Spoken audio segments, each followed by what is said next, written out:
नमस्कार विद्यार्थी मित्रांनो, मराठी नोकरी यूट्यूब चॅनलवर आपल्या सर्वांचं स्वागत आहे। आज आपण या व्हिडिओमध्ये पहा महा टीईटी परीक्षेसाठी अत्यंत उपयुक्त असणारा जो घटक आहे तो म्हणजे आहे पहा सामाजिक शास्त्र। आणि सामाजिक शास्त्र हे जे आहे हे फक्त पेपर 2 साठी घेण्यात आलेला आहे आणि यामध्ये आपण इतिहास, भूगोल अशा विषयांचे मिळून तसेच मागील वर्षी विचारण्यात आलेले जे काही महत्त्वाचे 20 प्रश्न होते त्यावरती आपण हा व्हिडिओ घेतलेला आहे। मित्रांनो, हे जे सर्व प्रश्न आहेत ते आपल्याला टीसीएस आणि आयबीपीएस पॅटर्न नुसार विचारण्यात आलेले आहेत आणि हा फक्त सामाजिक शास्त्राचा स्पेशल प्रश्नसंच असणार आहे। त्यामुळे आपल्याला या व्हिडिओची जर पीडीएफ डाउनलोड करायची असेल तर मराठी नोकरी या नावाने आपलं टेलिग्राम चॅनल आहे, सोबतच आपला व्हॉट्सअप ग्रुप देखील आहे। दोघांच्याही लिंक्स मी तुम्हाला डिस्क्रिप्शन मध्ये देत आहे, त्या ठिकाणी जाऊन आपण त्यांना जॉईन करा, म्हणजे आपल्याला प्रत्येक व्हिडिओची पीडीएफ अगदी फ्री मध्ये मिळून जाईल। आणि मित्रांनो, चॅनलवरती जर नवीन असाल तर लगेच आपल्या मराठी नोकरी या यूट्यूब चॅनलला देखील सबस्क्राइब करून ठेवा, म्हणजे आपल्याला डेली याच पद्धतीचे व्हिडिओज पाहायला मिळतील। चला तर व्हिडिओला सुरुवात करूया।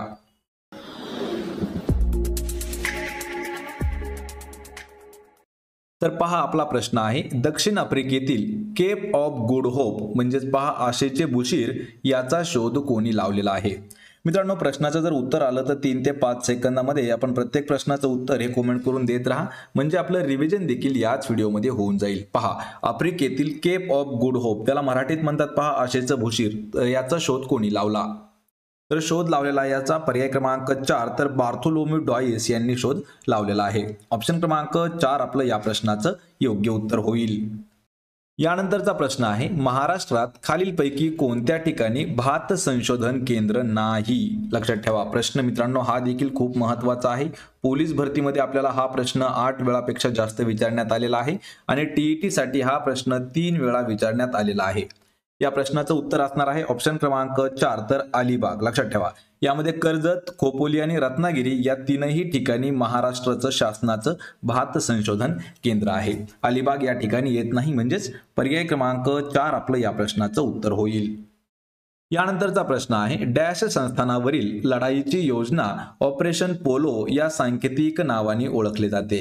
या ठिकाणी पहा, ऑपरेशन पोलो नेमकं काय होतं यावरती आपल्याला प्रश्न विचारण्यात आलेला आहे आणि जे ऑपरेशन पोलो, ऑपरेशन ढांगू हे जे आहेत यावरती सुद्धा आपल्याला 2 वेळा वेगवेगळे प्रश्न विचारण्यात आलेले आहेत। तर मित्रांनो, या प्रश्नाचं उत्तर असणार आहे पर्याय क्रमांक 3 तर हैदराबाद संस्थानावरील जी लढाईची योजना आखली होती तर तिला ऑपरेशन पोलो हे सांकेतिक नाव देण्यात आलेलं होतं।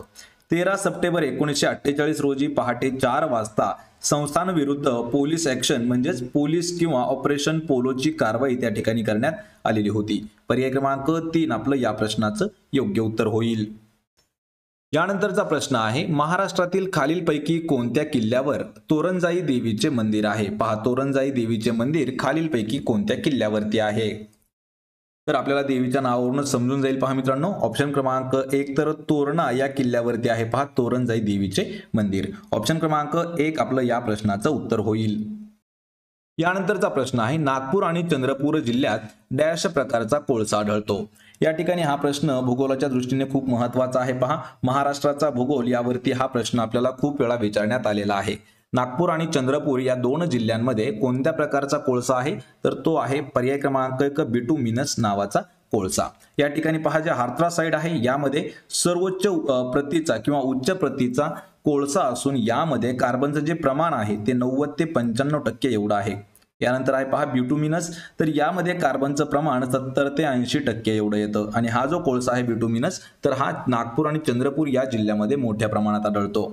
यानंतर आहे पहा लिग्नाइट, तर लिग्नाइट यामध्ये कार्बनचं प्रमाण हे 50 ते 60% एवढं असतं आणि सर्वात शेवटी आहे पीठ कोळसा, तर यामध्ये या कार्बनचं प्रमाण किती असतं 30 ते 40% एवढं। पर्याय क्रमांक 1 आपलं या प्रश्नाचं उत्तर होईल। यानंतरचा प्रश्न आहे पहा नकाशाच्या उजव्या कोपऱ्यात बाणाच्या सहाय्याने कोणती दिशा दर्शवली जाते?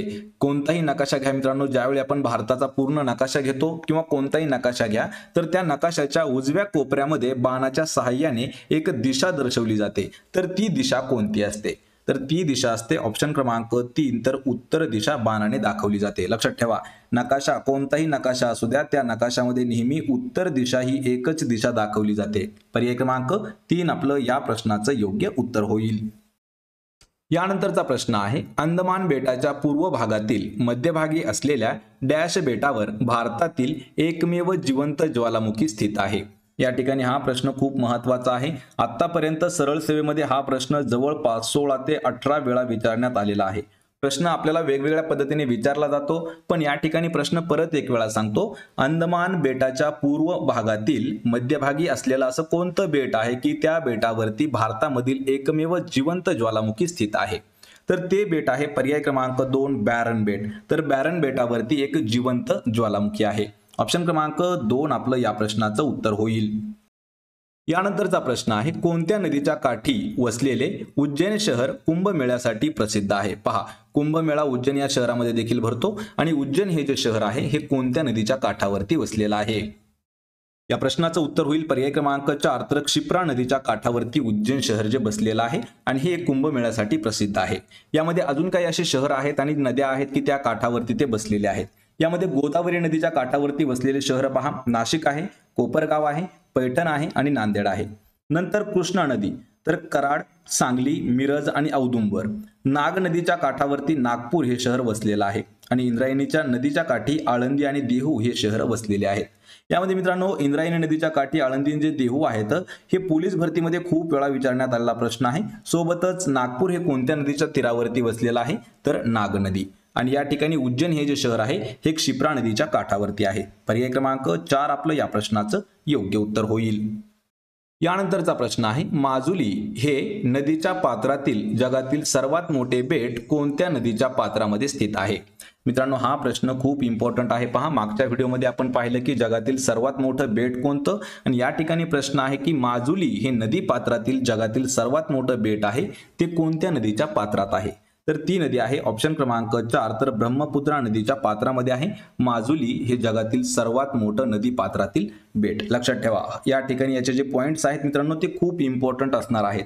जगातील सर्वात मोठं बेट जे आहे ते ग्रीनलँड आहे, परंतु ज्या ठिकाणी आपल्याला नदी पात्रातील बेट असं विचारलं जातं त्या ठिकाणी माजुली हे आपलं योग्य उत्तर असणार आहे। कारण ग्रीनलँड हे जे आहे हे महासागरातील बेट आहे आणि नदी पात्रातील माजुली हे सर्वात मोठं बेट आहे आणि हे जे आहे हे ब्रह्मपुत्रा नदीच्या पात्रात येतं। पर्याय क्रमांक 4 आपलं या प्रश्नाचं उत्तर होईल। यानंतरचा प्रश्न आहे, डॅश विद्येचे माहेरघर असणाऱ्या शहराची ओळख महाराष्ट्रातील IT हब म्हणून देखील आहे। पहा, महाराष्ट्रातील IT हब म्हणून कोणत्या शहराची ओळख आहे? तर या प्रश्नाचं उत्तर आहे पर्याय क्रमांक 2 तर पुणे या शहराची ओळख महाराष्ट्रातील IT हब म्हणून आहे आणि पुणे या शहरामध्ये मोठमोठ्या कंपन्या स्थापन झालेल्या आहेत आणि जगातील ज्या नामवंत कंपन्या आहेत त्यांची कार्यालये देखील पुणे या शहरात आहेत आणि पुण्याला विद्येचे माहेरघर देखील म्हणून ओळखलं जातं। पर्याय क्रमांक 2 आपलं या प्रश्नाचं उत्तर होईल पुणे। यानंतरचा प्रश्न आहे, अयोग्य जोडी आपल्याला ओळखायची आहे। अयोग्य म्हणजे कशी? तर आपल्याला चूक असणारी जोडी ओळखायची आहे। यामध्ये 4 जोड्या दिलेल्या आहेत। यामध्ये तुम्हाला मी जोडी सांगतो, संत आणि त्यांचं जन्मस्थळ दिलेलं आहे। यामध्ये आपल्याला चुकीची जोडी ओळखायची आहे आणि या प्रश्नाचं योग्य उत्तर असणार आहे पहा, संत एकनाथ आणि जांब ही जी जोडी आहे हे आपलं बरोबर उत्तर आहे, पण ही जोडी चुकीची आहे। कशी चुकीची आहे पहा, संत आणि त्यांची समाधी स्थळ पाहूया। या ठिकाणी संत नामदेव नरसी हे बरोबर आहे, संत ज्ञानेश्वर अपेगाव ही देखील बरोबर आहे, संत एकनाथ पैठण, संत तुकाराम देहू ही देखील जोडी बरोबर आहे, संत चोखामेळा देऊळगाव, संत मुक्ताबाई आळंदी आणि संत रामदास स्वामी हे जांब या ठिकाणी आहे, संत रामदास स्वामी आणि संत एकनाथ हे जे आहेत हे पैठण या ठिकाणी आहेत। म्हणजेच पर्याय क्रमांक 3 आपलं या प्रश्नाचं अचूक उत्तर होईल।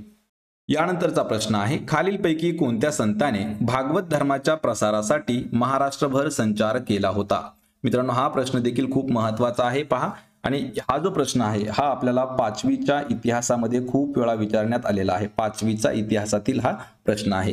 तर असा कोणता संत होऊन गेला की त्यांनी भागवत धर्माच्या प्रचारासाठी किंवा प्रसारासाठी संपूर्ण महाराष्ट्रभर संचार केला? तर ते होते ऑप्शन क्रमांक 1 संत नामदेव। पर्याय क्रमांक 1 आपलं या प्रश्नाचं उत्तर होईल। यानंतरचा प्रश्न आहे, डॉक्टर बाबासाहेब आंबेडकरांनी लिहिलेला कोणता ग्रंथ त्यांच्या निधनानंतर प्रसिद्ध करण्यात आला होता? पहा, BR आंबेडकर यांनी खूप ग्रंथ लिहिले, त्यापैकी असा कोणता ग्रंथ आहे की तो त्यांच्या निधनानंतर प्रकाशित किंवा प्रसिद्ध झाला? तर या प्रश्नाचं उत्तर होईल पर्याय क्रमांक 2 बुद्ध आणि त्यांचा धर्म हा ग्रंथ त्यांच्या मृत्यूनंतर प्रकाशित झालेला आहे। या ठिकाणी मित्रांनो आपल्याला एक प्रश्न असा विचारला होता, प्रॉब्लेम ऑफ रुपी या पुस्तकाचे लेखक कोण आहेत? लक्षात ठेवायचे, प्रॉब्लेम ऑफ रुपी हे पुस्तक डॉक्टर बाबासाहेब आंबेडकर यांचं आहे। पर्याय क्रमांक 2 आपलं या प्रश्नाचं योग्य उत्तर असणार आहे. बुद्ध आणि त्यांचा धम्म हा जो पुस्तक आहे किंवा हा जो ग्रंथ आहे हा बाबासाहेब आंबेडकरांच्या निधनानंतर प्रसिद्ध झालेला आहे. यानंतरचा प्रश्न आहे, वर्षातील कोणत्या महिन्यात संपूर्ण महाराष्ट्रात गडगडाटी वादळे येतात? या ठिकाणी प्रश्न खूप कन्फ्यूज करणारा हा प्रश्न आहे. वर्षातील असे कोणते महिने आहेत तर ते पूर्ण आपल्या राज्यामध्ये गडगडाटी वादळे आणतात. तर या प्रश्नाचं योग्य उत्तर होईल पहा पर्याय क्रमांक 4 एप्रिल आणि मे हे जे महिने आहेत यामध्ये आपल्याला या 2 महिन्यामध्ये पूर्ण महाराष्ट्रामध्ये गडगडाटी वादळे आपल्याला दिसून येतात. या ठिकाणी पहा उन्हाळा जरी हा ऋतू नसला तरी पण एप्रिल आणि मे महिन्यामध्ये अधूनमधून वळवाचा पाऊस पडत असतो आणि काही वेळेस ढगांचा गडगडाट आणि विजेंचा कडकडाट होऊन वादळी वारे जे आहेत हे येत असतात. पर्याय क्रमांक 4 आपलं या प्रश्नाचं उत्तर होईल. आणि मित्रांनो या व्हिडिओमध्ये जे काही आपण 20 प्रश्न घेतलेले आहेत हे जशाच तसे महा टीईटी 2016 ते 2021 मध्ये विचारण्यात आले 2013 ते 2021 मध्ये विचारण्यात आलेले घेतले आहेत. यानंतरचा प्रश्न आहे, महाराष्ट्रात रब्बी हंगामाचा कालावधी डॅश आहे. रब्बी हंगामाचा कालावधी कधी असतो आपल्या राज्यामध्ये? तर तो असतो ऑक्टोबर ते मार्च. पर्याय क्रमांक 2 आपलं या प्रश्नाचं योग्य उत्तर होईल. पहा शेती हा जो आहे हा महाराष्ट्रातील एक प्रमुख व्यवसाय आहे आणि राज्यातील सर्व जिल्ह्यामध्ये जवळपास शेती केली जाते. यामध्ये रब्बी हंगाम लक्षात ठेवा काय आहे, ज्या पिकाची पेरणी ऑक्टोबर ते नोव्हेंबर महिन्यात होते किंवा केली जाते व फेब्रुवारी ते मार्च या महिन्यामध्ये त्या पिकाची कापणी केली जाते त्या हंगामाला रब्बी हंगाम म्हणतात. याचं उदाहरण घ्यायचं झालं तर ज्वारी, गहू आणि हरभरा ही त्याची उदाहरणं आहेत. पर्याय क्रमांक 2 आपलं या प्रश्नाचं उत्तर होईल. यानंतरचा प्रश्न आहे, ज्या ठिकाणी भूकंपाची निर्मिती होते त्या ठिकाणाला काय म्हणतात? पहा भूकंपाची निर्मिती होणारं ठिकाण त्याला काय म्हणतात?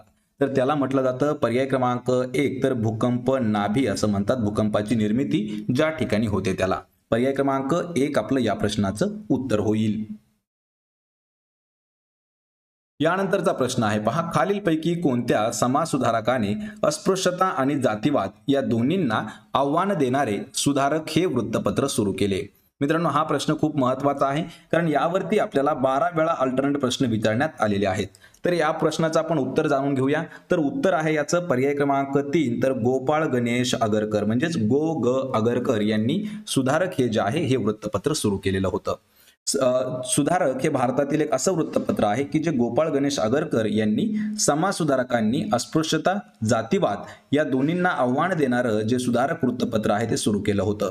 या वृत्तपत्राची स्थापना 1888 मध्ये झाली आहे आणि गोपाळ गणेश आगरकर हे महाराष्ट्रातील विचारवंत, समाजसुधारक आणि पत्रकार तसेच शिक्षक तज्ज्ञ देखील होते. यावरती प्रश्न आपल्याला असा विचारला होता की सुधारक हे वृत्तपत्र सुरू करण्याचा मुख्य उद्देश काय होता? तर त्याचा उद्देश होता पहा अस्पृश्यता आणि जातीवादी नष्ट करणे. कोण आहे त्याचे संस्थापक? तर गोपाळ गणेश आगरकर. पर्याय क्रमांक 3 आपलं या प्रश्नाचं अचूक उत्तर होईल. यानंतरचा प्रश्न आहे, शाळा व महाविद्यालयातील संदर्भातील स्त्रिया व दुर्बल घटकांसाठी राखीव जागा असतात हे डॅशचे उदाहरण आहे. या ठिकाणी आपल्याला एक एक्झाम्पल दिलेला आहे पहा, शाळा किंवा महाविद्यालय कॉलेज जे असतात त्या ठिकाणचं जे ऍडमिशन प्रोसेस असते तर त्यामध्ये महिला आणि दुर्बल घटकांसाठी काही जागा राखीव ठेवलेल्या असतात. तर ते कशाचं उदाहरण आहे? तर ते उदाहरण आहे पहा ऑप्शन क्रमांक 2 समानतेच्या अधिकाराचं ते उदाहरण आहे. यामध्ये आपल्याला मूलभूत हक्क आणि अधिकार कोणकोणते आहेत ते पाहूया. समानतेचा अधिकार, स्वातंत्र्याचा अधिकार, पिळवणुकी विरुद्धचा अधिकार, धार्मिक स्वातंत्र्याचा अधिकार, सांस्कृतिक व शैक्षणिक हक्क हे आपल्याला देण्यात आलेले आहेत. पर्याय क्रमांक 2 आपलं या प्रश्नाचं अचूक उत्तर होईल. यानंतरचा प्रश्न आहे, कला, साहित्य आणि विठ्ठल मंदिर परिसराच्या बांधकामासाठी प्रसिद्ध असलेला विजयनगरचा प्रसिद्ध सम्राट कोण होता? पहा विजयनगरचा प्रसिद्ध सम्राट कोण होता जो कला, साहित्य आणि विठ्ठल मंदिर परिसराच्या बांधकामासाठी प्रसिद्ध होता? तर या प्रश्नाचं उत्तर असणार आहे ऑप्शन क्रमांक 3 तर देवराय सेकंड म्हणजे देवराय दुसरा हा प्रसिद्ध सम्राट होता विजयनगरचा. पर्याय क्रमांक 3 आपलं या प्रश्नाचं उत्तर होईल. यानंतरचा प्रश्न आहे, इजिप्तमधील सिनाई पर्वतरांगेत डॅश हे सर्वात उंच शिखर आहे. या ठिकाणी सिनाई पर्वतरांग ही जी आहे ही इजिप्तमध्ये येते आणि त्या पर्वतरांगेमधील सर्वोच्च शिखर आपल्याला विचारलं आहे. तर ते शिखर आहे सर्वात उंच असणारं पर्याय क्रमांक 2 माउंट कॅटरीन. हे जे आहे हे इजिप्तमधील सिनाई या पर्वतरांगेतील सर्वात उंच असणारं शिखर आहे माउंट कॅटरीन. त्याची उंची 2642 मीटर एवढी आहे आणि तांबडा समुद्र पर्वतरांगेतील जवाल शैव हे जे शिखर आहे हे 2178 मीटर उंचीवरती आहे। पर्याय क्रमांक 2 आपलं या प्रश्नाचं योग्य उत्तर होईल। तर मित्रांनो, हे होते महत्त्वाचे 20 प्रश्न। या 20 पैकी आपल्याला किती प्रश्नाची उत्तरं देता आली हे मला कमेंट करून नक्की सांगा। व्हिडिओ जर आपला आवडला तर व्हिडिओला लाईक करा, मित्रांमध्ये व्हिडिओ शेअर करा आणि आपल्या मराठी नोकरी या YouTube चॅनलला सबस्क्राईब करा।